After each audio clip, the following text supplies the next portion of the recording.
Cover ಮಾಡ್ಬೇಕಾಗಿರೋದು. So ಅವ್ರದ್ದು ಪ್ರಾಮುಖ್ಯತೆ ಏನು, ಆಮೇಲೆ ಯಾವ ಆರ್ಟಿಕಲ್ಸ್ ಗಳು ಬರ್ತಾವ, ಅವ್ರು ಯಾರನ್ನ ನೇಮಕ ಮಾಡ್ತಾರ, ಅವ್ರ ಕರ್ತವ್ಯ ಏನು, ಇದ್ರ ಮೇಲೆ ಏನಂತಂದ ಹೇಳಿದ್ರೆ ಹಲವಾರು ಕ್ವಶನ್ಸ್ ಗಳು ಬರ್ತಾವ. ಅವುಗಳನ್ನ ಕಂಪ್ಲೀಟ್ ಮಾಡೋಣ. ಸೊ ನೀವೇನ್ ಮಾಡ್ಬೇಕಂತಂದ ಹೇಳಿದ್ರೆ ಕಂಪ್ಲೀಟ್ ಆಗಿ ಏನಂತಂದ ಹೇಳಿದ್ರೆ ವಿಡಿಯೋಸ್ ಅನ್ನ ನೋಡ್ಬೇಕು. ಆಮೇಲೆ ಕೇಳಿರೋ ಕ್ವಶನ್ಸ್ ಗಳಿಗೆ ಮೆಸೇಜ್ ಹಾಕ್ರಿ. ಎಸ್ ನೋಡ್ರಿ, ಪ್ರೆಸಿಡೆಂಟ್ ಅಂತ ಬಂದಾಗ ಏನಿದು ರಾಷ್ಟ್ರಪತಿ ಏನು, ಸೊ ಅವ್ರ ಪ್ರಾಮುಖ್ಯತೆ ಏನು ಅಂತ ನಾವು ಡಿಸ್ಕಷನ್ ಮಾಡ್ತಾ ಹೋಗೋಣ. ಇವ್ರು ನೋಡ್ರಿ, ಇವ್ರು ಏನಂತಂದ ಹೇಳಿದ್ರೆ ಸಾಂವಿಧಾನಿಕದ ಮುಖ್ಯಸ್ಥರಾಗಿರ್ತಾರೆ. ಇವ್ರ ಏನಂತಂದ ಹೇಳಿದ್ರೆ ಹೆಡ್ ಆಗಿರ್ತಾರೆ. ಟೋಟಲ್ ಸಂವಿಧಾನ ಏನ್ ಬರುತ್ತಾ, ಸೊ ನಮ್ಮ ಭಾರತ ದೇಶಕ್ಕೆ ಹೆಡ್ ಆಗಿರ್ತಾರೆ. ಇವ್ರನ್ನ ಆಲ್ಸೋ ಏನಂತ ಕರೀತಾರೆ ಅಂತಂದ ಹೇಳಿದ್ರೆ ಪ್ರಥಮ ಪ್ರಜೆ ಅಂತ ಕರೀತಾರ. ದ ಫಸ್ಟ್ ಸಿಟಿಜನ್ ಯಾರಂತಂದ ಹೇಳಿದ್ರೆ ಇಂಗ್ಲಿಷ್ ಅಂಡ್ ಕನ್ನಡ ಎರಡರಲ್ಲಿ ಹೇಳ್ತೀನಿ. ಸೊ ಫಸ್ಟ್ ಪ್ರೆಸಿಡೆಂಟ್ ಅಂತ ಕರೀತಾರ. ಇಲ್ಲಿ ನೋಡ್ರಿ ಇನ್ನೊಂದು ಡೌಟ್ ಐತೆ ನನ್ಗೆ. ಓಕೆ, ಕನ್ನಡದಲ್ಲಿ ಇರ್ಬೋದು ಎಕ್ಸಾಮು, ಇಂಗ್ಲಿಷ್ ಅಲ್ಲಿ ಇರ್ಬೋದು, ಸೆಕೆಂಡ್ರಿ. ನಾನೇನ್ ಮಾಡ್ತೀನಪ್ಪಾ ಅಂತಂದ ಹೇಳಿದ್ರೆ ಇಲ್ಲೇನ್ ನೋಟ್ಸ್ ನಾನು PPT ಮಾಡ್ತಿದ್ದೀನಲ್ಲ, ಇದನ್ನ ನಾನು ಇಂಗ್ಲಿಷ್ ಅಲ್ಲಿ ಮಾಡ್ತೀನಿ. ಅದಾದ ನಂತರ ನಿಮ್ ಕನ್ನಡದಲ್ಲಿ ಎಕ್ಸ್ಪ್ಲೇನ್ ಮಾಡ್ತೀನಿ.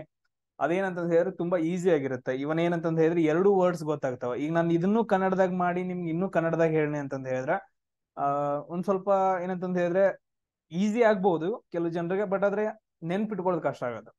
ನೋಡ್ರಿ, ನಿಮ್ಗೆ ಯಾವ ತರ ಬೇಕು ಸರ್, ಇಂಗ್ಲಿಷ್ ಅಲ್ಲಿ PPT ಮಾಡಿ, ಏನಂತ ನೋಟ್ಸ್ ಎಲ್ಲ ಇಂಗ್ಲಿಷ್ ನಲ್ಲಿ ಬಿಡ್ರಿ, ಎಕ್ಸ್ಪ್ಲನೇಷನ್ ಕನ್ನಡದಾಗ ಕೊಡ್ರಿ ಅಂತಂದ ಹೇಳಿದ್ರೆ ಅದನ್ನೂ ಮೆಸೇಜ್ ಹಾಕ್ರಿ. ಇಲ್ಲ ಅಂತಂದ ಹೇಳಿದ್ರೆ ಸರ್ ಎರಡು ಕನ್ನಡದಾಗ ಇರ್ಲಿ ಅಂತಂದ ಹೇಳಿದ್ರೆ ಅದನ್ನೂ ಮೆಸೇಜ್ ಹಾಕ್ರಿ. ಸೊ ಬೆಟರ್ ನನಗೆ ಏನ್ ಅನ್ಸುತ್ತೆ ಅಂತಂದ ಹೇಳಿದ್ರೆ ಇಂಗ್ಲಿಷ್ ಮತ್ತು ಕನ್ನಡದಲ್ಲಿ ನಾನು ಬರೆಯೋದು ಕನ್ನಡದಲ್ಲಿ ಬರಿತೀನಿ. ಸೊ ಇಲ್ಲಿ ಏನಿರುತ್ತಲ್ಲ ಈ ನೋಟ್ಸ್ ಇಂಗ್ಲಿಷ್ ಅಲ್ಲಿ ಇರ್ಲಿ ಅಂತ ನೆಕ್ಸ್ಟ್ ಟೈಮ್ ಇಂದ. ಎಸ್, ಬೇರೆ ಎಕ್ಸಾಮ್ಸ್ ಗಳು ಕೂಡ ನಿಮ್ಗೆ ಯೂಸ್ ಆಗತ್ತಾರ, ಅದಕ್ಕೋಸ್ಕರ ಎಲ್ಲ ಎಕ್ಸಾಮ್ಸ್ ಗಳು ಯೂಸ್ ಆಗತ್ತ. ಆಮೇಲೆ ನೋಡಕ್ಕೂ ಏನಂತಂದ ಹೇಳಿದ್ರೆ ಅರ್ಥ ಮಾಡ್ಕೊಳಕ್ಕೂ ಈಸಿ ಆಗಿರತ್ತ ಅಂತ ಹೇಳಿ. ಎಸ್, ಇವ್ರನ್ನ ಏನಂತ ಕರೀತಾರ ಅಂತಂದ ಹೇಳಿದ್ರೆ ಫಸ್ಟ್ ಸಿಟಿಜನ್ ಅಂತ ಕರೀತಾರ, ಅಂದ್ರೆ ಪ್ರಥಮ ಪ್ರಜೆ ಅಂತ ಕರೀತಾರ. ಸೊ ನಮ್ಮ ಭಾರತ ದೇಶದ ಪ್ರಥಮ ಪ್ರಜೆ ಯಾರು ಅಂತ ಕ್ವಶನ್ಸ್ ಗಳನ್ನ ಕೇಳಿದಾರ. ಅದಾದ ನಂತರ ನೋಡ್ರಿ ಸೇನಾ ಪಡೆಗಳ ಕಮಾಂಡರ್ ಆಗಿರ್ತಾರ. ಸೊ ಇಲ್ಲಿ ನೋಡ್ರಿ ಮಿಲಿಟರಿ ಕಮಾಂಡರ್ ಯಾರಾಗಿರ್ತಾರ ಅಂತಂದ ಹೇಳಿ. ಸೊ ಟೋಟಲ್ ಆರ್ಮಿ ಆಗಿರ್ಬೋದು, ನೇವಿ ಆಗಿರ್ಬೋದು, ಏರ್ ಫೋರ್ಸ್ ಆಗಿರ್ಬೋದು. ಸೊ ಇದ್ರದ್ದು ಮೇನ್ ಕಮಾಂಡ್ ಯಾರಾಗಿರ್ತಾರಪ್ಪ ಅಂತಂದ ಹೇಳಿದ್ರೆ ಪ್ರೆಸಿಡೆಂಟ್ ಆಗಿರ್ತಾರೆ. ಯಾರಾಗಿರ್ತಾರ? ರಾಷ್ಟ್ರಪತಿ ಆಗಿರ್ತಾರ. ಇವ್ರ ಕೆಳಗಡೆ ಏನಂತಂದ ಹೇಳಿದ್ರೆ ಆರ್ಮಿ, ಸೊ ಏರ್ ಫೋರ್ಸ್, ಅದಾದ ನಂತರ ನೆಕ್ಸ್ಟ್ ಏನ್ ಬರತ್ತ ಅಂತಂದ ಹೇಳಿದ್ರೆ ನೇವಿ ಅಂತ ಬರುತ್ತ. ಇಲ್ಲಿ ನೋಡ್ರಿ ನಿಮ್ಗೆ ಏನ್ ಕ್ವಶನ್ ಅಂತಂದ ಹೇಳಿದ್ರೆ ಆರ್ಮಿ ಹೆಡ್ ಯಾರು ಅಂತಂದ ಹೇಳಿದ್ರೆ ಜನರಲ್ ಅಂತ ಕರಿತೀವಿ, ಅವ್ರು ಯಾರಿದಾರೆ ಇವಾಗ. ಸೊ ಅದಾದ ನಂತರ ಏರ್ ಫೋರ್ಸ್ ಹೆಡ್ ಅನ್ನ ಏನಂತ ಕರಿತೀವಿ, ಏರ್ ಚೀಫ್ ಮಾರ್ಷಲ್ ಅಂತ ಕರಿತೀವಿ, ಅವ್ರು ಯಾರಿದಾರ.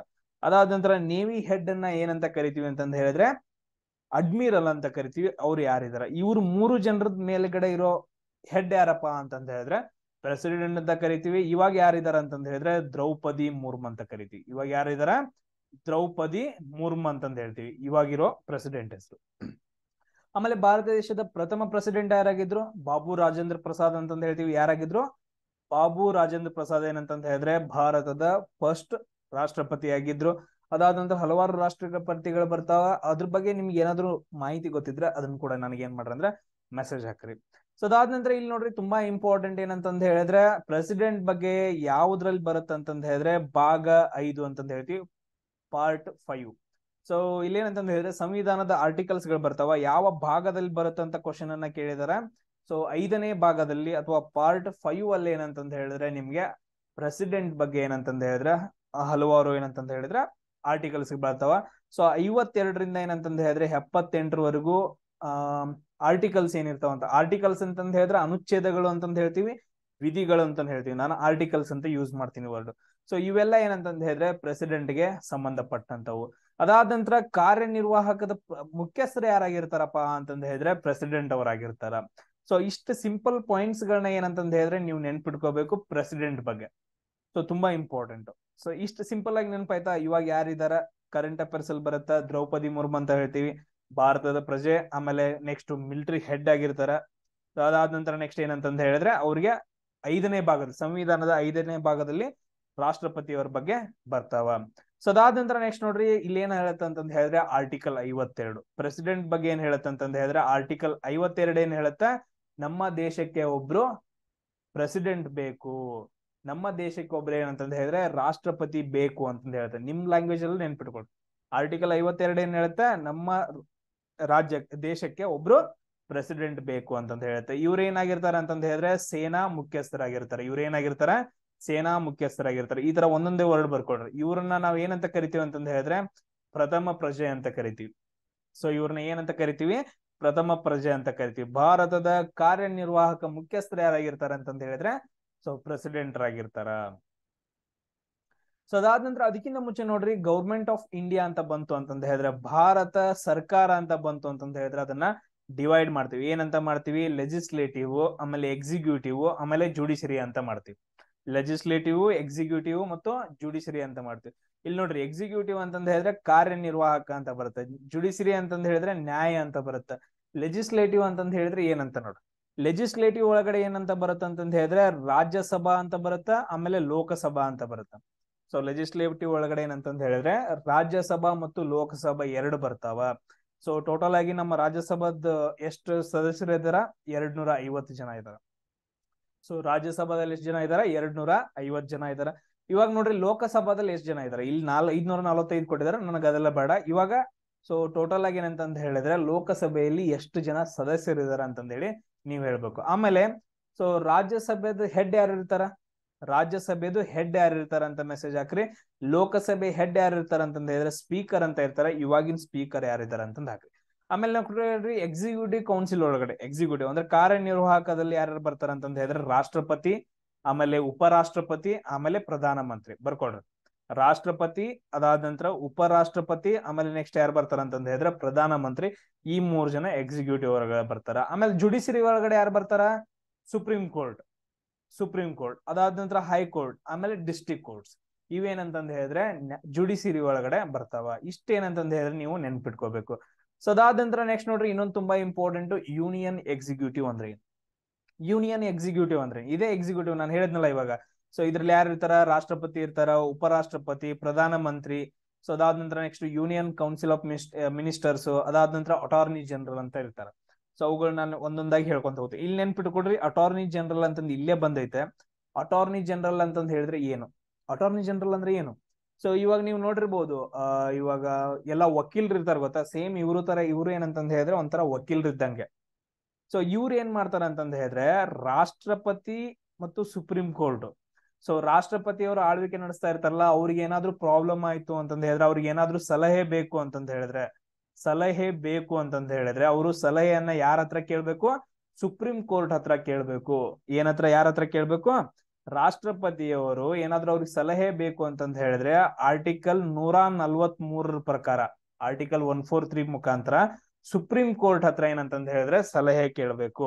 ಇದನ್ನ ಸಲಹೆ ಏನ್ ಡೈರೆಕ್ಟ್ ಆಗಿ ರಾಷ್ಟ್ರಪತಿ ಬಂದ್ ಕೇಳಂಗಿಲ್ಲ. ಇದನ್ನ ಯಾರಂತಂದ ಹೇಳಿದ್ರೆ ರಾಷ್ಟ್ರಪತಿಯ ಮುಖ್ಯಸ್ಥನಾಗಿ ಯಾರು ಬರ್ತಾರ ಅಂತಂದ ಹೇಳಿದ್ರೆ ಅಟಾರ್ನಿ ಜನರಲ್ ಸುಪ್ರೀಂ ಕೋರ್ಟ್ ಹತ್ರ ಸಲಹೆ ಕೇಳಿ ಮತ್ತೇನ್ ಮಾಡ್ತಾನ ಅಂತಂದ ಹೇಳಿದ್ರೆ ರಾಷ್ಟ್ರಪತಿಗೆ ಹೋಗಿ ಹೇಳ್ತಾನ. ಸೊ ಅಟಾರ್ನಿ ಜನರಲ್ ಕೆಲಸ ಏನಂತಂದ ಹೇಳಿದ್ರೆ ಸುಪ್ರೀಂ ಕೋರ್ಟ್ ಹತ್ರ ಸಲಹೆ ತಗೊಂಡು ರಾಷ್ಟ್ರಪತಿಗೆ ಹೋಗಿ ಹೇಳೋದು. ಇದನ್ನ ಅರ್ಥ ಮಾಡ್ಕೊಡ್ರು. ರಾಷ್ಟ್ರಪತಿ ಅಂತಂದ ಹೇಳಿದ್ರೆ ನೀವು ಹುಡುಗರು, ರಾಷ್ಟ್ರಪತಿ ಅಂತಂದ ಹೇಳಿದ್ರೆ ಹುಡುಗರು. ಪ್ರಾಬ್ಲಮ್ ಅಂತ ಬಂತು ಅಂತಂದ ಹೇಳಿದ್ರೆ ಅದು ಹುಡುಗಿಯರ್ ಅಂತ ಹೇಳ್ತೀವಿ. ಜಸ್ಟ್ ನೆನ್ಪಿಟ್ಕೊಡ್ರಿ, ಯಾರು ಇದು ಆಗಕ್ ಹೋಗ್ಬೇಡ್ರಿ, ಹರ್ಟ್ ಆಗಕ್ ಹೋಗ್ಬೇಡ್ರಿ. ಸೊ ಎಲ್ರು ಹೇಳ್ತಾರೆ ಗೊತ್ತೈತೆ 143 ಅಂತಂದ ಹೇಳಿದ್ರೆ ನಿಮ್ಗೆ ಎಲ್ರು ಗೊತ್ತೈತೆ ಐ ಲವ್ ಯು. 143 ಅಂದ್ರೆ ಏನು? I love you. ನಿಮ್ಗೆ ಎಲ್ರಿಗೂ ಈಸಿ ಏನಿದೆ ಸರ್? 143 ಅಂತಂದ ಹೇಳಿದ್ರೆ ಐ ಲವ್ ಯು. ಅದನ್ನ ನೆನ್ಪಿಟ್ಕೊಡ್ರಿ. 143 ಅಂತಂದ ಹೇಳಿದ್ರೆ ನಿಮ್ಗೆ ದೋಸ್ತುಗಳು ಹೇಳ್ತಿರ್ತಾರ. ದೋಸ್ತುಗಳು ಅಂತಂದ ಹೇಳಿದ್ರೆ ಸುಪ್ರೀಂ ಕೋರ್ಟ್ ಅನ್ಕೊಡ್ರಿ. ನಿಮ್ಗ ಹೇಳ್ತಿದ ಲವ್ ಮಾಡಕ್ ಹೋಗ್ಬೇಡ, ಲವ್ ಮಾಡಿದೆ ಅಂತಂದ ಹೇಳಿದ್ರೆ ಸಾಯ್ತಿ, ರೊಕ್ಕ ಖರ್ಚಾಗ್ತೈತಿ, ಟೈಮ್ ವೇಸ್ಟ್ ಆಗ್ತೈತಿ. ಸೊ 6 ತಿಂಗಳು 7 ತಿಂಗಳ ತಕ ನಿನ್ ಜೊತೆ ಇರ್ತಾಳು. ಅದಾದ ನಂತರ ನೆಕ್ಸ್ಟ್ ನಿನ್ ಜೊತೆ ಬಾಯನ್ನ ಅಥವಾ ನನಗಿಂತ ಚಲೋ ಅಂತ ಹುಡುಗಿ ಸಿಗ್ತಾಳು ಅಂತಂದ ಹೇಳಿ ಹೊರಟೋಗ್ತಾಳು ಅಂದ್ರೆ 143 ಐ ಲವ್ ಯು ಅಂತಂದ ಹೇಳ್ಬಿಟ್ಟು ಹೋಗ್ತಾಳು ಅಂತಂದ ಹೇಳಿ ದೋಸ್ತುಗಳು ಅಂದ್ರೆ ಸುಪ್ರೀಂ ಕೋರ್ಟ್ ಏನಂತಂದ ಹೇಳಿದ್ರೆ ರಾಷ್ಟ್ರಪತಿಗೆ ಸಲಹೆ ಕೊಡುತ್ತ. ಅಂದ್ರೆ ದೋಸ್ತುಗಳು ನಿಮ್ಗೆ ಹೆಂಗ್ ಸಲಹೆ ಕೊಡ್ತಾರಲ್ಲ ಹಂಗ ಇಲ್ಲಿ ನೆನ್ಪಿಟ್ಕೊಡ್ರಿ. 143 ಏನಂತಂದ ಹೇಳಿದ್ರೆ ನಿಮ್ಗೆ ನೆನ್ಪು ಬರ್ಬೇಕೇನೋ, ರಾಷ್ಟ್ರಪತಿ ಲವ್ ಮಾಡಾಕ ಸುಪ್ರೀಂ ಕೋರ್ಟ್ ಹತ್ರ ಸಲಹೆ ಕೇಳತ್ತ. 143 ಆರ್ಟಿಕಲ್ 143 ಮುಖಾಂತರ. ಸೊ ಇದ್ರ ನಡುವೆ ಏನ್ ಬರುತ್ತಲ್ಲ ಅಟಾರ್ನಿ ಜನರಲ್ ಅಂತಂದ್ರೆ ಜಸ್ಟ್ ಸಿಂಪಲ್ ನಾನು ಏನೋ ಒಂದ್ ಹೇಳ್ರ ನೆನ್ಪಿಟ್ಕೊಟ್ರ ಅದನ್ನ ಮತ್ ಸೀರಿಯಸ್ ಆಗಿ ತಗೊಂಡ್ರ ಸರ್ ಹಿಂಗ್ ಹೇಳತ್ತಾರ ಅಂತೇಳಿ. ಲವ್ ಮಾಡಿ ಏನ್ ಮಾಡ್ತೀರಿ? ಸೊ ಅದನ್ನ ಏನಂತಂದ ಹೇಳಿದ್ರೆ ಅದೇ ಪ್ರೀತಿಯನ್ನ ನಿಮ್ ತಂಗಿಗೋ ಅಥವಾ ಅಕ್ಕನ್ಗೋ ಅಥವಾ ನಿಮ್ಮ ಅಮ್ಮನ್ಗೋ ಕೊಡ್ರಿ, ಎಷ್ಟ್ ಚಂದ ನೋಡ್ಕೋತಾರ ನೋಡ್ರಿ. ಸರ್ ಲವ್ ಫೇಲ್ಯೂರ್ ಅಂತ ಕೇಳ್ಯಾರ, ಅದಿನ್ನೂ ಚಾನ್ಸ್ ಸಿಕ್ಕಿಲ್ಲ ನನಗೆ. ಎಸ್ ನೆಕ್ಸ್ಟ್ ನೋಡ್ರಿ ಇವಾಗ ನಾವು ಆರ್ಟಿಕಲ್ 52 ನೋಡ್ಕೊಂಡ್ವಿ. ನಾನು ಎಷ್ಟೊಂದು ಆರ್ಟಿಕಲ್ಸ್ ಮಿಡಲ್ ಹೇಳ್ಕೊತ ಹೋಗ್ತೀನಿ. ನಮ್ಗೆ ಈ ತರ ಬರಂಗಿಲ್ರಿ. ಹೆಂಗ್ ಹೇಳ್ಬೇಕಂದ್ರೆ, ಸೊ ಎಲ್ರ ತರ ಆರ್ಟಿಕಲ್ 52, 53, 54, 55 ಈ ತರ ಹೇಳಂಗಿಲ್ಲ. ಅಲ್ಲಿ ಯಾವ್ದು ಬರುತ್ತೋ ಅಲ್ಲಲ್ಲಿ ಹೇಳ್ಕೊತ ಹೋಗೋದಷ್ಟೇ. ಅದ್ ನೆನ್ಪಿಡ್ತೈತಿ. ಈಗ ಯಾವ್ಯಾವ್ದು ಹೇಳಿದ್ವಿ. ಆರ್ಟಿಕಲ್ 52 ಅಂದ್ರೆ ಏನ್ರೋ, ಮನಿಗೊಬ್ಬ ಹೆಡ್ ಬೇಕು, ನಿಮ್ ಮನ್ಯಾಗೊಬ್ಬ ಹೆಡ್ ಬೇಕು. ಅದೇ ಏನ, ರಾಷ್ಟ್ರಪತಿ, ನಿಮ್ಮ ಅಪ್ಪ ಇದ್ದಂಗ. ಸೊ ಅದಾದ ನಂತರ ನೆಕ್ಸ್ಟ್ ಏನ್ ಹೇಳಿದ್ವಿ, ಆರ್ಟಿಕಲ್ 143, ಲವ್ ಮಾಡಕ್ ಹೊಂಟೇರಿ 143. ಸೊ ರಾಷ್ಟ್ರಪತಿಯವ್ರ ಏನಂತಂದ ಹೇಳಿದ್ರೆ ಸಲಹೆ ಕೇಳ್ತಾರೆ. ಯಾರ ಹತ್ರ? ಸುಪ್ರೀಂ ಕೋರ್ಟ್ ಹತ್ರ. ನನಗ್ ಲವ್ ಆಗತ್ತಿಲ್ಲ, ನನ್ಗ್ ಲವ್ ಬೇಕು ಅಂತಂದೇಳಿ ಏನೋ ಒಂದ್ ನೆನ್ಪಿಟ್ಕೊಡ್ರಿ. ಎಸ್, ಆರ್ಟಿಕಲ್ 76 ಬರುತ್ತ. ಆರ್ಟಿಕಲ್ 76 ಮುಖಾಂತರ ಏನಂತಂದ ಹೇಳಿದ್ರೆ ಅಟಾರ್ನಿ ಜನರಲ್ ನೇಮಕ ಆಗ್ತಾರ. ಸೊ ರಾಷ್ಟ್ರಪತಿಯವರು ಅಟಾರ್ನಿ ಜನರಲ್ ನ ನೇಮಕ ಮಾಡ್ತಾರ. ಅದ್ ಯಾವ ಆರ್ಟಿಕಲ್ ಹೇಳುತ್ತಾ? ಆರ್ಟಿಕಲ್ 76 ಹೇಳುತ್ತ. ನೆನ್ಪಿಟ್ಕೊಡ್ರಿ. ಸೊ ಇದು ತುಂಬಾ ಇಂಪಾರ್ಟೆಂಟ್ ಆಗತ್ತ. ಸೊ ಇಲ್ಲೇ ಹೇಳ್ಬಿಡೋಣ. ಸೊ ಅಟಾರ್ನಿ ಜನರಲ್, ನಮ್ಮ ದೇಶಕ್ಕೊಬ್ಬ ಏನಂತಂದ ಹೇಳಿದ್ರೆ ಅಟಾರ್ನಿ ಜನರಲ್ ಬೇಕು. ಇವ್ರೇನಂತಂದ ಹೇಳಿದ್ರೆ ಭಾರತ ದೇಶದ ಮೊದಲ ಕಾನೂನು ಸದಸ್ಯ ಅಂತಂದ ಹೇಳ್ತೀವಿ. ಸೊ ಮೊದಲ ಕಾನೂನು ಸದಸ್ಯ. ಸೊ ಹಲವಾರು ಕಾನೂನು ಸದಸ್ಯರು ಬರ್ತಾರೆ. ಅದರಲ್ಲಿ ಮೊದಲ, ಈಗ ಹೆಂಗ್ ಪ್ರಥಮ ಪ್ರಜೆ ಅಂತಂದ ಹೇಳ್ತೀವಲ್ಲ, ಹಂಗ ಕಾನೂನಿನ ಒಳಗಡೆ ಮೊದಲ ಕಾನೂನು ಸದಸ್ಯ ಅಂತ ಯಾರನ್ನ ಹೇಳ್ತೀವಿ? ಅಟಾರ್ನಿ ಜನರಲ್ ಅಂತ ಹೇಳ್ತೀವಿ, ಅಥವಾ ಕಾನೂನಿನ ಹೆಡ್. ಸೊ ನಮ್ಮ ಭಾರತ ದೇಶದ ಕಾನೂನಿನ ಹೆಡ್ ಯಾರು ಇರ್ತಾರ ಅಂತಂದ ಹೇಳಿದ್ರೆ ಅಟಾರ್ನಿ ಜನರಲ್ ಇರ್ತಾರ. ಸೊ ಇವ್ರನ್ನ ಯಾರ ನೇಮಕ ಮಾಡ್ತಾರ ಅಂತಂದ ಹೇಳಿದ್ರೆ ನೆನ್ಪಿಟ್ಕೊಡ್ರಿ, ಹಿಂಗ ಬರ್ಕೊಡ್ರಿ. ಇದೇ ತರ ರೌಂಡ್ ಹಾಕೊಂಡ ಬರ್ಕೊಡ್ರಿ. ಇವ್ರನ್ನ ಯಾರ ನೇಮಕ ಮಾಡ್ತಾರ ಅಂತಂದ ಹೇಳಿದ್ರೆ ರಾಷ್ಟ್ರಪತಿಯವ್ರ ನೇಮಕ ಮಾಡ್ತಾರ. ಸೊ ಯಾವ ಆರ್ಟಿಕಲ್ ಮುಖಾಂತರ ನೇಮಕ ಮಾಡ್ತಾರ? ಆರ್ಟಿಕಲ್ 76 ಮುಖಾಂತರ ನೇಮಕ ಮಾಡ್ತಾರ. ಆರ್ಟಿಕಲ್ 76 ಮುಖಾಂತರ ರಾಷ್ಟ್ರಪತಿಯವರು ಅಟಾರ್ನಿ ಜನರಲ್ ನ ನೇಮಕ ಮಾಡ್ತಾರ. ಸೊ ಇದೇನಂತಂದ ಹೇಳಿದ್ರೆ ತುಂಬಾ ಇಂಪಾರ್ಟೆಂಟ್. ಸೊ ಇವ್ರದ್ ಕೆಲಸ ಏನು? ಅಟಾರ್ನಿ ಜನರಲ್ ಕೆಲಸ ಏನಂತಂದ ಹೇಳಿದ್ರೆ ಕಾನೂನು ಸಲಹೆಗಳನ್ನ ಕೊಡೋದು. ಯಾರಿಗೆ? ರಾಷ್ಟ್ರಪತಿಗೆ. ಕಾನೂನು ಸಲಹೆಗಳನ್ನ ಯಾರಿಗಾದ್ರೂ ಕೊಡ್ಬೋದು ಅವರು, ರಾಷ್ಟ್ರಪತಿಗೆ ಅಂತ ಅಲ್ಲ. ಈ ಗೌರ್ಮೆಂಟ್ ಹುದ್ದೆಗಳಾಗಿರ್ಬೋದು, ಗೌರ್ಮೆಂಟ್ ಸಂಸ್ಥೆಗಳು ಏನ್ ಬರ್ತಾವಲ್ಲ, ಆಫೀಸ್ಗಳು, ಎಲ್ರಿಗೂ ಏನಂತಂದ ಹೇಳಿದ್ರೆ ಸಲಹೆಗಳನ್ನ ಕೊಡೋದು. ಯಾರ ಕೆಲಸ ಅಂದ್ರೆ ಅಟಾರ್ನಿ ಜನರಲ್ ಕೆಲಸ. ಸೊ ಇಷ್ಟೇನಂತಂದ ಹೇಳಿದ್ರೆ ನೆನ್ಪಿಟ್ಕೋಬೇಕು. ನೆಕ್ಸ್ಟ್ ನೋಡ್ರಿ, ಆರ್ಟಿಕಲ್ 53 ಏನ್ ಹೇಳುತ್ತ? ಆರ್ಟಿಕಲ್ 53 ಏನ್ ಹೇಳತ್ತ ಅಂತಂದ ಹೇಳಿದ್ರ, ಸೊ ಕಾರ್ಯನಿರ್ವಾಹಕದ ಹೆಡ್ ಅಂತಂದ ಹೇಳುತ್ತೆ. ರಾಷ್ಟ್ರಪತಿಯವರ ಏನಂತಂದ ಹೇಳಿದ್ರೆ ಕಾರ್ಯನಿರ್ವಾಹಕದ ಹೆಡ್ ಅಂತಂದ ಹೇಳುತ್ತೆ. ಇದು ಅಷ್ಟೊಂದೇನು ಇಂಪಾರ್ಟೆಂಟ್ ಇಲ್ಲ. ಈ ಆರ್ಟಿಕಲ್ ಏನಂತ, ಆರ್ಟಿಕಲ್ 52, ಆರ್ಟಿಕಲ್ 143, ಆರ್ಟಿಕಲ್ 76 ತುಂಬಾ ಇಂಪಾರ್ಟೆಂಟ್. ಆರ್ಟಿಕಲ್ 53 ಏನು? ಸೊ ಇವ್ರ ಹೆಡ್, ಕಾರ್ಯನಿರ್ವಾಹಕದ ಹೆಡ್ ಯಾರಂತಂದ ಹೇಳಿದ್ರೆ, ಒಟ್ಟು ಕಾರ್ಯನಿರ್ವಾಹಕದ ಅಧಿಕಾರವನ್ನ ಏನಂತಂದ ಹೇಳಿದ್ರೆ ರಾಷ್ಟ್ರಪತಿ ಅವ್ರಿಗೆ ಕೊಡ್ತಾರೆ, ಅಥವಾ ಕಾರ್ಯನಿರ್ವಾಹಕದ ಹೆಡ್ ಅಂತಂದ ಹೇಳ್ತೀವಿ. ಸೊ ಅದಾದ ನಂತರ ನೆಕ್ಸ್ಟ್ ನೋಡ್ರಿ, ಆರ್ಟಿಕಲ್ 74 ತುಂಬಾ ಇಂಪಾರ್ಟೆಂಟ್. ಆರ್ಟಿಕಲ್ 74 ಏನಂತಂದ ಹೇಳಿದ್ರೆ ತುಂಬಾ ಇಂಪಾರ್ಟೆಂಟ್. ಏನಂತ ಹೇಳತ್ತಂತಂದ ಹೇಳಿದ್ರೆ, ರಾಷ್ಟ್ರಪತಿಯವರಿಗೆ ಹೆಲ್ಪ್ ಮಾಡಾಕ ಪ್ರಧಾನ ಮಂತ್ರಿ ಮತ್ತು ಮಂತ್ರಿ ಮಂಡಲ ಬೇಕು ಅಂತಂದ ಹೇಳತ್ತ. ಮಂತ್ರಿ ಮಂಡಲ ಅಂತಂದ ಹೇಳಿದ್ರೆ ಕ್ಯಾಬಿನೆಟ್ ಅಂತಂದ ಹೇಳ್ತೀವಿ. ಸೊ ಇವಾಗ ಏನಂತಂದ ಹೇಳಿದ್ರೆ ಜೀವನ ನಡಿಬೇಕಂತಂದ ಹೇಳಿದ್ರೆ, ಸೊ ಅಪ್ಪ ಒಬ್ಬ ಇರಂಗಿಲ್ಲ. ಅಪ್ಪನ ಜೊತೆಗೆ ಏನಂತಂದ ಹೇಳಿದ್ರೆ ಅವ್ರ ಅಂತಂಬ್ರು, ಅದಾದಂದ್ರ ಮಕ್ಕಳು, ಹೆಂಡತಿ ಎಲ್ಲಾ ಇರ್ಬೇಕಲ್ಲ. ಸೇಮ್ ಅದೇ ತರ ಇಲ್ಲೇನಂತಂದ ಹೇಳಿದ್ರೆ ರಾಷ್ಟ್ರಪತಿಯವರು ಒಬ್ಬರಿಗೆ ಏನಂತಂದ ಹೇಳಿದ್ರೆ, ಸೊ ಎಲ್ಲಾನು ಆಡಳಿತ ನಡ್ಸಕಂಗಿಲ್ಲ. ಅವ್ರಿಗೆ ಹೆಲ್ಪ್ ಮಾಡಕ್ ಯಾರು ಬೇಕು? ಪ್ರಧಾನ ಮಂತ್ರಿ, ಮಂತ್ರಿ ಮಂಡಲ ಬೇಕು, ಕ್ಯಾಬಿನೆಟ್.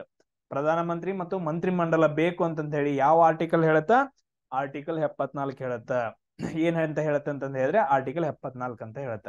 ಸೊ ಪ್ರಧಾನ ಮಂತ್ರಿ ಏನಂತಂದ ಹೇಳಿದ್ರೆ ಕ್ಯಾಬಿನೆಟ್ ಹೆಡ್ ಇರ್ತಾರ. ಪ್ರಧಾನ ಮಂತ್ರಿ ಏನಂತಂದ ಹೇಳಿದ್ರೆ ಮಂತ್ರಿ ಮಂಡಲದ ಹೆಡ್ ಆಗಿರ್ತಾರ. ಸೊ ಇಷ್ಟೇನಂತಂದ ಹೇಳಿದ್ರೆ ನೀವು ನೆನ್ಪಿಟ್ಕೋಬೇಕು. ಸೊ ಇಲ್ಲಿ ಏನಾಗೈತೆ ಅಂತಂದ ಹೇಳಿದ್ರೆ ಪ್ರಧಾನ ಮಂತ್ರಿ ನೇತೃತ್ವದ ಕ್ಯಾಬಿನೆಟ್, ಏನ್ ನಾನು ಹೇಳಿದ್ನಲ್ಲ, ಪ್ರಧಾನ ಮಂತ್ರಿ ಮತ್ತು ಅವ್ರದ್ದು ಮಂತ್ರಿ ಮಂಡಲ ಏನಂತಂದ ಹೇಳಿದ್ರೆ, ಸೊ ರಾಷ್ಟ್ರಪತಿ ಅವ್ರಿಗೆ ಏನಂತಂದ ಹೇಳಿದ್ರೆ ಸಲಹೆ ಕೊಡಾಕಿರುತ್ತ ಆಡಳಿತದೊಳಗಡೆ. ಇದನ್ನ ಯಾವಾಗ ಸೇರಿಸ್ತಾರ ಅಂತಂದ ಹೇಳಿದ್ರೆ, ಸೊ 42ನೇ ತಿದ್ದುಪಡಿ 1976 ಏನ್ ಮಾಡ್ತಾರ ಅಂತಂದ ಹೇಳಿದ್ರೆ ಸೇರಿಸ್ತಾರ. ತುಂಬಾ ಇಂಪಾರ್ಟೆಂಟ್ ಪಾಯಿಂಟ್ಸ್ ಗಳಾಗ್ತಾವ. ಸೊ ಅದಾದ ನಂತರ ನೆಕ್ಸ್ಟ್ ನೋಡ್ರಿ, ಆರ್ಟಿಕಲ್ 54 ಏನ್ ಹೇಳ್ತಾ ಅಂತಂದ ಹೇಳಿದ್ರೆ ಆರ್ಟಿಕಲ್ 54. ಸೊ ಇಲ್ಲೇ ನೆನ್ಪಿಟ್ಕೊಳ್ರಿ, ಆರ್ಟಿಕಲ್ 54 ಏನಂತಂದ ಹೇಳತ್ತಂದ್ರೆ ಚುನಾವಣೆ ಬಗ್ಗೆ ಹೇಳ್ತಾರೆ. ರಾಷ್ಟ್ರಪತಿ ಅವರನ್ನ ಯಾವ ರೀತಿಯಾಗಿ ಚುನಾವಣೆ ಮುಖಾಂತರ ಆಚರಣೆ ಮಾಡ್ತಾರೆ, ಸೆಲೆಕ್ಷನ್ ಮಾಡ್ತಾರ. ಹಿಂಗ್ ನೋಡ್ರಿ, ಎಲ್ಲಾ ಮಂತ್ರಿ ಮತ್ತು MLA MP ಗಳನ್ನ ಹೆಂಗ್ ಮಾಡ್ತೀವಿ? ವೋಟಿಂಗ್ ಮುಖಾಂತರ ಮಾಡ್ತೀವಿ. ಸೊ ಇವರೆಲ್ಲ MLA MP ಗಳೆಲ್ಲ ಹೋಗ್ತಾರ. ಎಲ್ಲಿ ಹೋಗ್ತಾರೋ? ಲೋಕಸಭೆ ಹೋಗ್ತಾರೋ, ಅದಾದ ನಂತರ ರಾಜ್ಯಸಭೆ ಹೋಗ್ತಾರ. ಎಲ್ರಿಗೂ ಗೊತ್ತೈತಿ MLA MP ಗಳು. ಸೊ ಎಲ್ಲೆಲ್ಲಿ ಹೋಗ್ತಾರಲ್ಲ, ವಿಧಾನಸಭೆಗೆ ಹೋಗ್ತಾರ, ವಿಧಾನ ಪರಿಷತ್ ಹೋಗ್ತಾರ. ವಿಧಾನಸಭೆ ಮತ್ತು ಇಲ್ಲಿ ನೋಡ್ರಿ, ಲೋಕಸಭೆ ಮತ್ತು ರಾಜ್ಯಸಭೆ ಇದೇನು? Central government. ಸೊ ವಿಧಾನಸಭೆ ಮತ್ತು ವಿಧಾನ ಪರಿಷತ್ ಏನಿದು ಸ್ಟೇಟ್ ಗವರ್ಮೆಂಟ್. ಸೊ ಇಲ್ಲಿ ರಾಷ್ಟ್ರಪತಿಯವ್ರನ್ನ ಸೆಲೆಕ್ಷನ್ ಮಾಡಕ್ ಯಾರು ಇರ್ತಾರ? ಸೊ ಯಾರ್ಯಾರು ಇರ್ತಾರಪ್ಪ ಅಂತಂದ್ ಹೇಳಿದ್ರೆ ಆರ್ಟಿಕಲ್ 54 ಮುಖಾಂತರ ಏನ್ ಹೇಳ್ತೀವಿ ಅಂತಂದ್ ಹೇಳಿದ್ರೆ ಆರ್ಟಿಕಲ್ 54 ಏನ್ ಹೇಳತ್ತಂದ್ರೆ ರಾಷ್ಟ್ರಪತಿಯ ಚುನಾವಣೆ ಬಗ್ಗೆ ಹೇಳುತ್ತ. ಸೊ ಯಾರ್ಯಾರು ಚುನಾವಣೆಯಲ್ಲಿ ಇರ್ತಾರ ಅಂತಂದ್ ಹೇಳಿದ್ರೆ ರಾಜ್ಯಸಭೆಯ ಸದಸ್ಯರು ಇರ್ತಾರ. ರಾಜ್ಯಸಭೆಯ ಸದಸ್ಯರು ಏನಂತಂದ್ ಹೇಳಿದ್ರೆ ಈಗ ನಾವೆಲ್ಲರೂ ಸೇರ್ಬಿಟ್ಟು ಏನ್ ಮಾಡ್ತೀವಿ, MLA MP ಸೆಲೆಕ್ಷನ್ ಮಾಡ್ತೀವಲ್ಲ, ಸೇಮ್ ಅದೇ ತರ ರಾಜ್ಯಸಭೆಯ ಸದಸ್ಯರು ಇವ್ರ ಏನ್ ಮಾಡ್ತಾರ ಅಂತಂದ್ ಹೇಳಿದ್ರೆ ವೋಟಿಂಗ್ ಆಗ್ತಾರೆ ಯಾರು ನಮಗ್ ಪ್ರೆಸಿಡೆಂಟ್ ಬೇಕು ಅಂತಂದ್ರೆ. ಇವರಲ್ಲಿ ಏನಂತಂದ್ ಹೇಳಿದ್ರೆ ಒಂದ್ 2 ಜನನೋ 3 ಜನ ಏನಂತಂದ್ ಹೇಳಿದ್ರೆ ಇಲೆಕ್ಷನ್ ನಿಲ್ತಾರ, ನಾನ್ ಪ್ರೆಸಿಡೆಂಟ್ ಆಗ್ಬೇಕಂತ ಹೇಳಿ. ರಾಜ್ಯಸಭೆ ಸದಸ್ಯರು ಏನ್ ಮಾಡ್ತಾರ ಅಂತಂದ್ ಹೇಳಿದ್ರೆ ವೋಟಿಂಗ್ ಆಗ್ತಾರ. ಮತ್ತೆ ಯಾರು ಆಗ್ತಾರ? ಲೋಕಸಭೆ ಸದಸ್ಯರು ವೋಟಿಂಗ್ ಆಗ್ತಾರ. ಲೋಕಸಭೆ ಸದಸ್ಯರು ಏನ್ ಮಾಡ್ತಾರ ಅಂತಂದ್ ಹೇಳಿದ್ರೆ ವೋಟಿಂಗ್ ಹಾಕ್ತಾರ. ಅದಾದ ನಂತರ ಮಸ್ತ್ ಯಾರು ಹಾಕ್ತಾರ? ಇವಾಗ ನೋಡ್ರಿ, ಭಾರತದಲ್ಲಿರುವ ಎಲ್ಲಾ ರಾಜ್ಯಗಳೇನ್ ಬರ್ತಾವಲ್ಲ, ಎಲ್ಲಾ ರಾಜ್ಯಗಳದ್ದು ವಿಧಾನಸಭೆ ಸದಸ್ಯರು ನೆನ್ಪಿಟ್ಕೊಳ್ರಿ, ಎಲ್ಲಾ ರಾಜ್ಯದ ವಿಧಾನಸಭೆ ಸದಸ್ಯರು ಏನ್ ಮಾಡ್ತಾರ ಅಂತಂದ್ ಹೇಳಿದ್ರೆ ವೋಟಿಂಗ್ ಹಾಕ್ತಾರ. ಸೊ ಅದ್ರ ಜೊತೆಗೆ ಏನಂತಂದ್ ಹೇಳಿದ್ರೆ ರಾಜ್ಯಗಳಾಯ್ತಾ, ಯೂನಿಯನ್ ಟೆರಿಟರಿ ಕೇಂದ್ರಾಡಳಿತ ಪ್ರದೇಶಗಳು ಬರ್ತಾವಲ್ಲ. ಯಾವ ಕೇಂದ್ರಾಡಳಿತ ಪ್ರದೇಶಗಳು? ಡೆಲ್ಲಿ ಮತ್ತು ಪುದುಚೇರಿ, ದೆಹಲಿ ಮತ್ತು ಪಾಂಡಿಚೇರಿ. ದೆಹಲಿ ಮತ್ತು ಪಾಂಡಿಚೇರಿ ಏನೈತಲ್ಲ, ಈ ಎರಡದಲ್ಲಿ ಏನಂತಂದ್ ಹೇಳಿದ್ರೆ ವಿಧಾನಸಭೆ ಐತ. ಈ ವಿಧಾನಸಭೆಯ ಸದಸ್ಯರು ಕೂಡ ಏನ ಮಾಡ್ತಾರ ಅಂತಂದ್ ಹೇಳಿದ್ರೆ ರಾಷ್ಟ್ರಪತಿ ಚುನಾವಣೆಗೆ ವೋಟಿಂಗ್ ಆಗ್ತಾರೆ.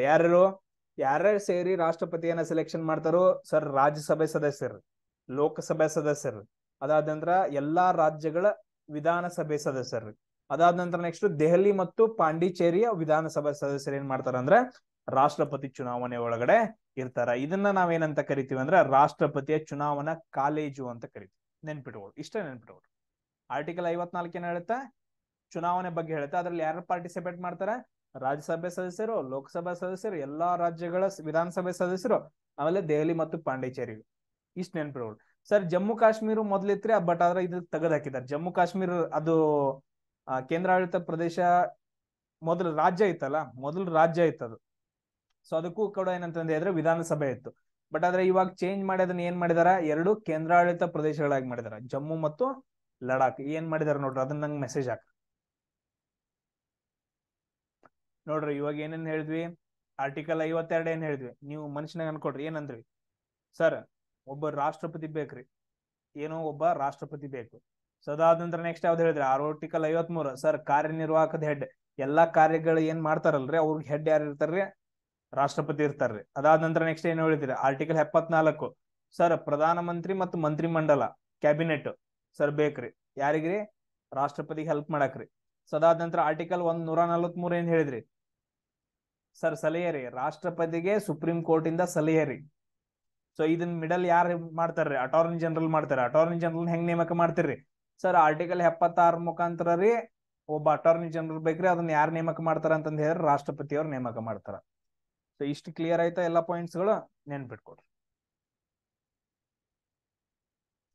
ಸೊ ಅದಾದ ನಂತರ ನೆಕ್ಸ್ಟ್ ನೋಡ್ರಿ, ಆರ್ಟಿಕಲ್ 71 ತುಂಬಾ ಇಂಪಾರ್ಟೆಂಟ್ ಆಗತ್ತೆ.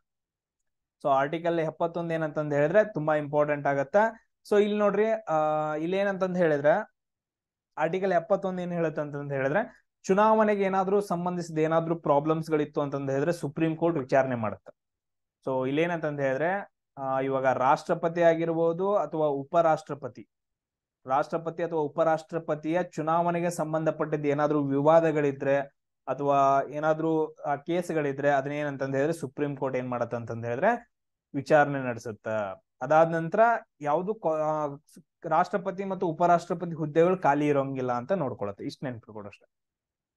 ಅದಾದ ನಂತರ ನೆಕ್ಸ್ಟ್ ನೋಡ್ರಿ, ಯಾರ್ಯಾರು ರಾಷ್ಟ್ರಪತಿ ಚುನಾವಣೆ ಒಳಗಡೆ ಯಾರ್ಯಾರು ಭಾಗವಹಿಸಂಗಿಲ್ಲ? ಯಾರು ಭಾಗವಹಿಸಂಗಿಲ್ಲ? ಆಂಗ್ಲೋ ಇಂಡಿಯನ್ ಸದಸ್ಯರು ಅಂತ ಬರ್ತಾರೆ ನೋಡ್ರಿ. ಆಂಗ್ಲೋ ಇಂಡಿಯನ್ ಸದಸ್ಯರು ಅಂತ ಬರ್ತಾರೆ, 2 ಜನ ಬರ್ತಾರೆ. ಇವ್ರನ್ನ ತೆಗೆದು ಹಾಕಿದ್ದಾರೆ ಇವಾಗ. ಸೊ ಅವ್ರ ಏನಂತಂದ್ ಹೇಳಿದ್ರೆ ಚುನಾವಣೆಗೆ ಬರಂಗಿಲ್ಲ. ಆಮೇಲೆ ರಾಜ್ಯಸಭೆ ಸದಸ್ಯರ ಒಳಗಡೆ ಏನಂತಂದ್ ಹೇಳಿದ್ರೆ ರಾಜ್ಯಸಭೆ ಸದಸ್ಯರ ಒಳಗಡೆ 12 ಜನ ಸದಸ್ಯರು ಬರ್ತಾರೆ ನೋಡ್ರಿ. ಇವ್ರನ್ನ ಯಾರು ನೇಮಕ ಮಾಡ್ತಾರ ಅಂತಂದ್ ಹೇಳಿದ್ರೆ ರಾಷ್ಟ್ರಪತಿಯವರು ನಾಮನಿರ್ದೇಶನ ಮಾಡ್ತಾರೆ. ಸೊ ಇವ್ರ ಏನಂತಂದ್ ಹೇಳಿದ್ರೆ ಚುನಾವಣೆ ಮುಖಾಂತರ ಏನಂತಂದ್ ಹೇಳಿದ್ರೆ ಇಲೆಕ್ಟ್ ಆಗಂಗಿರಲ್ಲ. ಸೊ ಇವ್ರನ್ನ ಏನ್ ಮಾಡ್ತಾರ ಅಂತಂದ್ ಹೇಳಿದ್ರೆ ರಾಷ್ಟ್ರಪತಿಯವರು ಡೈರೆಕ್ಟ್ ಆಗಿ ಏನ್ ಮಾಡ್ತಾರ ಅಂತಂದ್ ಹೇಳಿದ್ರೆ ಇವ್ರನ್ನ ನೇಮಕ ಮಾಡ್ತಾರ. ರಾಷ್ಟ್ರಪತಿಯವರು ನಾಮನಿರ್ದೇಶನ ಅಂದ್ರೆ ಈಗ ಹೆಂಗಂತಂದ್ ಹೇಳಿದ್ರೆ ಇವಾಗ ನಿಮ್ ಶಾಲಿ ಒಳಗಡೆ ಅಥವಾ ನಿಮ್ ಕಾಲೇಜ್ ಒಳಗಡೆ ಏನಂತಂದ್ ಹೇಳಿದ್ರೆ ಇವಾಗ ನಿಮ್ದು ಹೆಡ್ ಮಾಸ್ತರ್ ಬರ್ತಾನ, ನೀನ್ ಇದಕ್ ಡಿಪಾರ್ಟ್ಮೆಂಟ್ ಹೆಡ್ ಆಗೋ, ನೀ ಈ ಡಿಪಾರ್ಟ್ಮೆಂಟ್ ಹೆಡ್ ಆಗೋ ಅಂತಂದ್ ಹೇಳ್ಬಿಟ್ಟು ಡೈರೆಕ್ಟ್ ಬಂದ್ ನಾಮ ನಿರ್ದೇಶನ ಮಾಡ್ತಾರ ಗೊತ್ತಾ, ಡೈರೆಕ್ಟ್ ಬಂದ್ ಸೆಲೆಕ್ಷನ್ ಮಾಡ್ತಾರ. ಹಂಗ ಇಲ್ಲಿ 12 ಜನ ರಾಜ್ಯಸಭೆ ಒಳಗಡೆ 12 ಜನ ಏನಂತಂದ ಹೇಳಿದ್ರೆ ಸದಸ್ಯರು ರಾಷ್ಟ್ರಪತಿಯಿಂದ ಡೈರೆಕ್ಟ್ ಆಗಿ ನೇಮಕ ಆಗಿರ್ತಾರ, ನಾಮ ನಿರ್ದೇಶಿತ ಸದಸ್ಯರಂತ ಕರಿತೀವಿ. ತುಂಬಾ ಇಂಪಾರ್ಟೆಂಟ್. ಸೊ ಅವ್ರ ಏನಂತಂದ ಹೇಳಿದ್ರೆ ಭಾಗವಹಿಸಂಗಿಲ್ಲ. ಆಮೇಲೆ ವಿಧಾನಸಭೆ ಒಳಗಡೆ ಏನಂತಂದ ಹೇಳಿದ್ರೆ ಅಲ್ಲೂ ಕೂಡ ಒಬ್ಬ ಆಂಗ್ಲೋ ಇಂಡಿಯನ್ ಇರ್ತಾನ, ಅವನು ಕೂಡ ಹೊಂದಂಗಿಲ್ಲ. ಈಗೆಲ್ಲ ತೆಗೆದು ಹಾಕಿದಾರೆ ಬಿಡ್ರಿ ಅವ್ರು.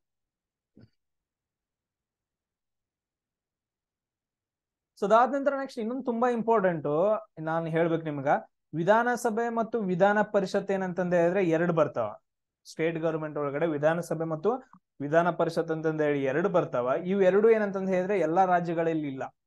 ಸೊ ಕೆಲವೊಂದು ರಾಜ್ಯಗಳಲ್ಲಿ ಮಾತ್ರ ಏನಪ್ಪಾ ಅಂತಂದ ಹೇಳಿದ್ರೆ ಇವು ಇದಾವ. ಅವು ಯಾವ್ಯಾವ ರಾಜ್ಯಗಳಲ್ಲಿ ಇದಾವ ಅಂತಂದ ಹೇಳಿ ತುಂಬಾ ಇಂಪಾರ್ಟೆಂಟ್. ಸೊ ಎಲ್ಲಂತಂದ ಹೇಳಿದ್ರೆ ಆಂಧ್ರ ಪ್ರದೇಶದೊಳಗಡೆ ಇವಾಗ ಐತಾ ಇಲ್ಲ ಅಂತ ನೀವು ಚೆಕ್ ಮಾಡ್ಬೇಕು. ಇರ್ಬೋದು, ಇರ್ಲಿಕ್ಕಿಲ್ಲ. ರೀಸೆಂಟ್ಲಿ ಏನೋ ಚೇಂಜಸ್ ಆಗೈತೆ. ಆಂಧ್ರ ಪ್ರದೇಶದೊಳಗಡೆ ಏನಂತಂದ ಹೇಳಿದ್ರೆ ವಿಧಾನಸಭೆ ಮತ್ತು ವಿಧಾನ ಪರಿಷತ್ ಎರಡು ಇದಾವ.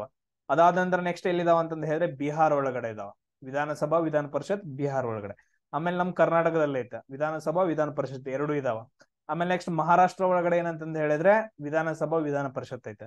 ಆಮೇಲೆ ನೆಕ್ಸ್ಟ್ ತೆಲಂಗಾಣ ಒಳಗಡೆ ಏನಂತಂದ ಹೇಳಿದ್ರೆ ವಿಧಾನಸಭಾ ವಿಧಾನ ಪರಿಷತ್ ಐತೆ. ಆಮೇಲೆ ನೆಕ್ಸ್ಟ್ ಉತ್ತರ ಪ್ರದೇಶ ಏನಂತಂದ ಹೇಳಿದ್ರೆ ವಿಧಾನಸಭಾ ವಿಧಾನ ಪರಿಷತ್ ಐತೆ. ಮೊದಲು ಜಮ್ಮು ಕಾಶ್ಮೀರದಲ್ಲಿ ಇತ್ತು, ಅದು ರಾಜ್ಯ ಆಗಿದ್ದಾಗ ಜಮ್ಮು ಕಾಶ್ಮೀರದಲ್ಲಿ ಇತ್ತು. ಬಟ್ ಅದ್ರ ಅದು ಕೇಂದ್ರಾಡಳಿತ ಪ್ರದೇಶ ಆಗಿರೋದ್ರಿಂದ ಸೊ ಅದನ್ನ ತೆಗೆದು ಹಾಕಿದಾರ. ಇಲ್ಲಿ ನೋಡ್ರ ತುಂಬಾ ಇಂಪಾರ್ಟೆಂಟ್, ಈಸಿಯಾಗಿ ನೆನ್ಪಿಟ್ಕೊಳ್ಳೋದು ಏನಂತಂದ ಹೇಳಿದ್ರೆ ನಿಮ್ಗೆ ಕೇಳ್ತಾರೆ ಎಷ್ಟು ರಾಜ್ಯಗಳಲ್ಲಿ ಅಂತ ಕೇಳ್ತಾರ, ಅದನ್ನ ನೀವು ನೆನ್ಪಿಟ್ಕೋಬೇಕು. ಎಷ್ಟ ಸಿಂಪಲ್ ಆಗಿ ನೆನ್ಪಿಟ್ಕೊಡ್ರಿ. ಸೊ ಒಂದ್ ಈ ತರ ಏನಂತಂದ ಹೇಳಿದ್ರೆ ನಮ್ಮ ಭಾರತ ದೇಶದ ಏನ್ ಮಾಡ್ರಿ ಅಂತಂದ ಹೇಳಿದ್ರೆ ಸೊ ಡಯಾಗ್ರಾಮ್ ಅನ್ನ ಹಾಕ್ರಿ.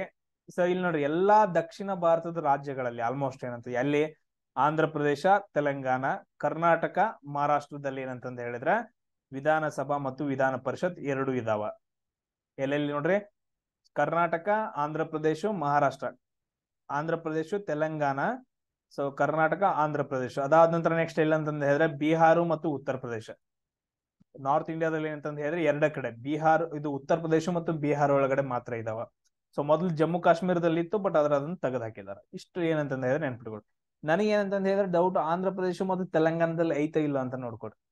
ಸೊ ತೆಗೆದು ಹಾಕಿರ್ಬಹುದು, ಇಲ್ದೇ ಇರ್ಬೋದು. ಯಾಕಂದ್ರೆ ನೀವು ಸರ್ಚ್ ಮಾಡ್ಬೇಕಲ್ಲ, ನೀವು ಯಾವಾಗ ಸರ್ಚ್ ಮಾಡ್ತೀರಿ ಅವಾಗ ನೀವು ನೆನ್ಪುಳಿತೈತಿ. ಮೊದಲು ಇತ್ತು, ಇವಾಗ ಐತಾ ಇಲ್ಲ ಚೆಕ್ ಮಾಡಿ. ನೆಕ್ಸ್ಟ್ ನೋಡ್ರಿ, ಆರ್ಟಿಕಲ್ 58 ಏನ್ ಹೇಳತ್ತ, ಆರ್ಟಿಕಲ್ 58 ಏನ್ ಹೇಳತ್ತ ಅಂತಂದ ಹೇಳಿದ್ರೆ ರಾಷ್ಟ್ರಪತಿ ಆಗಕ ಏನೇನ್ ಅರ್ಹತೆಗಳಿರ್ಬೇಕು, ಅವ್ರು ಭಾರತದ ಪ್ರಜೆ ಆಗಿರ್ಬೇಕು. ಆಮೇಲೆ ಕನಿಷ್ಠ 35 ಏಜ್ ಆಗಿರ್ಬೇಕು.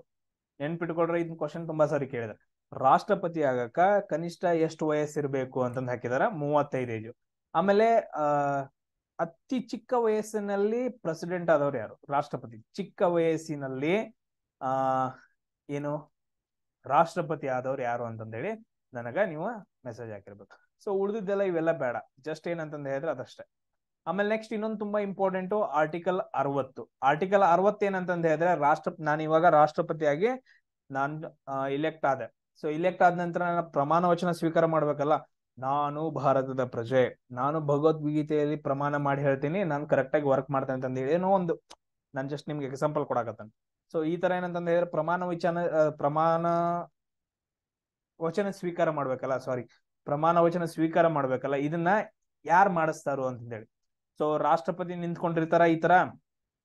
ಸೊ ಇವ್ರಿಗೆ ಯಾರು ಬೋಧನೆ ಮಾಡ್ತಾರ ಅಂತಂದ ಹೇಳಿದ್ರೆ ಸುಪ್ರೀಂ ಕೋರ್ಟ್ ಹೆಡ್ ಯಾರು, CJI ಅಂತಂದ ಹೇಳಿದ್ವಿ, ಚೀಫ್ ಜಸ್ಟಿಸ್ ಆಫ್ ಇಂಡಿಯಾ, ಮುಖ್ಯ ನ್ಯಾಯಾಧೀಶರು. ಭಾರತದ ಮುಖ್ಯ ನ್ಯಾಯಾಧೀಶರು ಏನ್ ಮಾಡ್ತಾರ ಅಂತಂದ ಹೇಳಿದ್ರ ಸೊ ಇವ್ರಿಗೆ ಪ್ರಮಾಣ ವಚನ ಸ್ವೀಕಾರ ಮಾಡಿಸ್ತಾರ.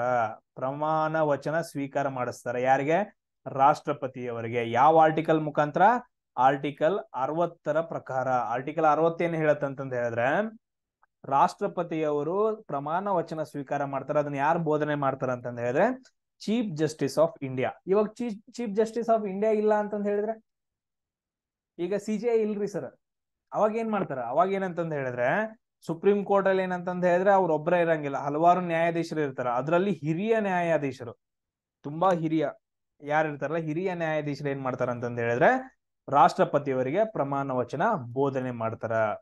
ಎಸ್. ಸೊ ಅದಾದ ನಂತರ ನೆಕ್ಸ್ಟ್ ನೋಡ್ರಿ, ಆರ್ಟಿಕಲ್ 56 ಏನ್ ಹೇಳುತ್ತ ಅಂತಂದ ಹೇಳಿದ್ರ ಸೊ 5 ವರ್ಷ ಅಧಿಕಾರಾವಧಿ ಇರುತ್ತೆ ಅಂತ ಹೇಳಿ. ನಾನು ಜಾಸ್ತಿ ಎಕ್ಸ್ಪ್ಲನೇಷನ್ ಕೊಡಂಗಿಲ್ಲ. ಆರ್ಟಿಕಲ್ 56 ಏನ್ ಹೇಳುತ್ತೆ, ಸೊ ರಾಷ್ಟ್ರಪತಿಯ ಅಧಿಕಾರಾವಧಿ ಎಷ್ಟಿರುತ್ತೆ ಅಂತಂದ್ ಹೇಳಿದ್ರೆ 5 ವರ್ಷ ಇರುತ್ತೆ ಅಂತಂದ್ ಹೇಳುತ್ತ. ಸೊ ಇಷ್ಟು ಪಾಯಿಂಟ್ಸ್ ಗಳನ್ನ ಏನಂತಂದ್ ಹೇಳಿದ್ರೆ ನೀವು ನೆನ್ಪಿಟ್ಕೋಬೇಕು. ಅದಾದ ನಂತರ ಆರ್ಟಿಕಲ್ 61 ಏನ್ ಹೇಳುತ್ತೆ ಅಂತಂದ್ ಹೇಳಿದ್ರೆ ಮಹಾಭಿಯೋಗ ಅಂತಂದ್ ಹೇಳುತ್ತೆ.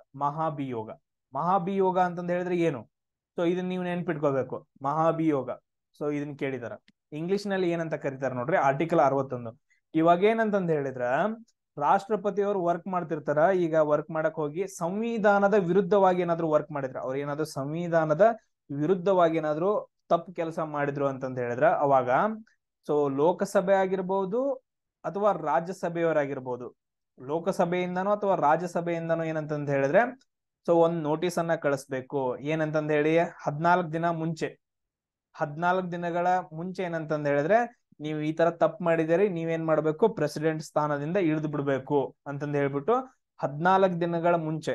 ಈಗ ನೀವು ಸುಪ್ರೀಂ ಕೋರ್ಟ್ ಅಲ್ಲಿ ಏನಂತಂದ್ ಹೇಳಿದ್ರೆ ಹೋಗ್ಬಿಟ್ಟು ದಾಖಲೆ ಇದು ಮಾಡೋಕ್ಕಿಂತ ಮುಂಚೆ 14 ದಿನ ಮುಂಚೆ ಏನಂತಂದ್ ಹೇಳಿದ್ರೆ, ಸೊ ಇವಾಗ ಲೋಕಸಭೆಯಲ್ಲಿ ಎಷ್ಟು ಜನ ಇದಾರ, 544 ಜನ ಇದಾರ. ರಾಜ್ಯಸಭೆಯಲ್ಲಿ ಎಷ್ಟು ಇದಾರ, 250 ಜನ ಇದಾರ. ಇದರಲ್ಲಿ 1/4% ಜನ, ಸೊ 1/4% ಅಂತಂದ್ ಹೇಳಿದ್ರೆ ಎಷ್ಟು ಜನ ಆಗ್ತಾರೆ ನೋಡಿ, 1/4% ಜನ ಏನಂತಂದ್ ಹೇಳಿದ್ರೆ ಸೈನ್ ಹಾಕ್ಬಿಟ್ಟು, ಈಗ ಸೈನ್ ಹಾಕ್ಬಿಟ್ಟು ಏನಂತಂದ್ ಹೇಳಿದ್ರೆ ಒಂದ್ ಪತ್ರದ ಮೇಲೆ ಒಂದು ಏನಂತಂದ್ ಹೇಳಿದ್ರೆ ನಿರ್ಣಯವನ್ನ ಕಳಿಸ್ಬೇಕು. ಸೊ 14 ದಿನ ಮುಂಚೆ ಸೊ ನೀವೇನಂತಂದ್ ಹೇಳಿ ಇಂತ ಸಂವಿಧಾನದ ವಿರುದ್ಧವಾಗಿ ಕೆಲಸ ಮಾಡತ್ತೀರ ಅಂತಂದ್ ಹೇಳಿ.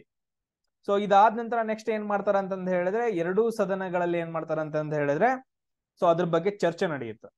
ಸೊ ಅದ್ರ ಬಗ್ಗೆ ಏನಂತಂದ್ ಹೇಳಿದ್ರೆ ಚರ್ಚೆ ನಡೆಯುತ್ತೆ, ಏನ್ ತಪ್ಪು ಮಾಡಿದಾರೆ ಕೆಲಸ, ಇದು ತಪ್ಪು ಆಗೈತೆ ಇಲ್ವಾ ಅಂತಂದ್ ಹೇಳಿ.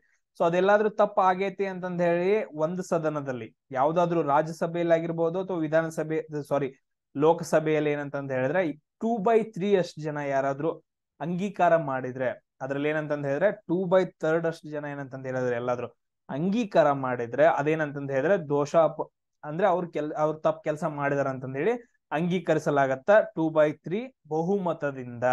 ಸೊ ಇಷ್ಟೆಲ್ಲಾ ಆದ ನಂತರ ಏನಂತಂದ್ ಹೇಳಿದ್ರೆ ಅದೆಲ್ಲ ಆದ್ರೂ ಅವ್ರ ಮಾಡಿರೋ ಕೆಲಸ ಏನಂತಂದ್ ಹೇಳಿದ್ರೆ ಅಂಗೀಕಾರ ಆಯ್ತು ಅಂತಂದ್ ಹೇಳಿದ್ರೆ ಅವಾಗ ಅವ್ರು ರಾಷ್ಟ್ರಪತಿ ಸ್ಥಾನದಿಂದ ಏನಂತಂದ್ ಹೇಳಿದ್ರೆ ಇಳಿದು ಬಿಡ್ಬೇಕು. ಸೊ ಇದನ್ನ ನಾವೇನಂತ ಕರಿತೀವಿ ಅಂತಂದ್ ಹೇಳಿದ್ರೆ ಮಹಾಭಿಯೋಗ ಅಂತ ಕರಿತೀವಿ. ಅದನ್ನ ಆರ್ಟಿಕಲ್ 61 ಹೇಳುತ್ತ. ಸೊ ಇಷ್ಟೇ ನೆನ್ಪಿಡ್ಕೊ.